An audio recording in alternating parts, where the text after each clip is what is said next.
Hello friends, সবাই কেমন আছো? এখন প্রচণ্ড গরম পড়েছে। তো এই গরমে কিভাবে নিজেদেরকে সুস্থ রাখা যায় ভাবলাম সেটা সম্পর্কে একটা ভিডিও আমি তোমাদের জন্য বানাই। মানে এই গরমে আমি নিজেদেরকে সুস্থ রাখার জন্য যা করি সেটাই তোমাদের মধ্যে শেয়ার করতে চাইছি। তো আমি বলবো, যখন তোমরা বাইরে বেরোবে এই সময় অবশ্যই মনে করে একটা ছাতা, একটা বটল, একটা রুমাল সঙ্গে করে নিয়ে বেরোবে। দ্বিতীয়ত, বাইরে যে সফট ড্রিঙ্কসগুলো পাওয়া যায়, চিনি মিশ্রিত পানীয়গুলো, এই সময় এগুলো যতটা পরিহার করবে সেটাই তোমার শরীরের জন্য ভালো।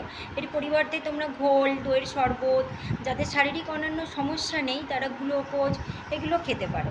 আর গরমে প্রচুর পরিমাণে জল খেতে হবে, কারণ শরীরকে হাইড্রেট রাখতে গেলে জল খাওয়াটা খুবই দরকার এই সময়।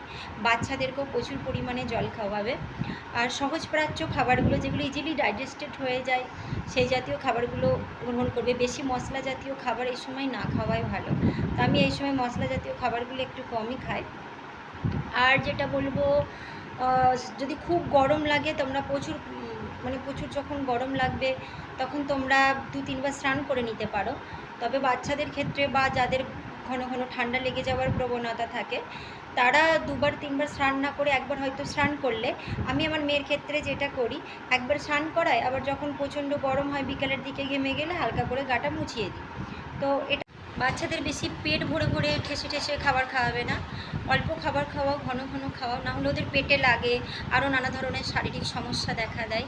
আর বাচ্চারা যখন বাড়িতে থাকবে হয়তো প্যান্ট পরিয়ে রেখে দিলে গাটা আলগা, আবার যখন দূরে কোথাও গেল একদম হালকা কটনের পোশাক পরিয়েই ওদেরকে নিয়ে বের হবে, নাহলে গরমে ওদের খুব কষ্ট হবে। বাড়িতে আলগা গায়ে রাখলে কি হয়, বাষ্প হয় তাড়াতাড়ি, তো ওদের গরমটা কম হয়। জামা পরে থাকলে বাষ্প হতে দেরি হয়।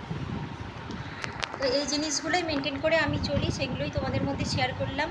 তো এই গরমের মধ্যেও কারণ আমাদেরকে সুস্থ থাকতে হবে, মুখে হাসিটা বজায় রাখতে হবে। বাই, ভালো থেকো, সুস্থ থেকো।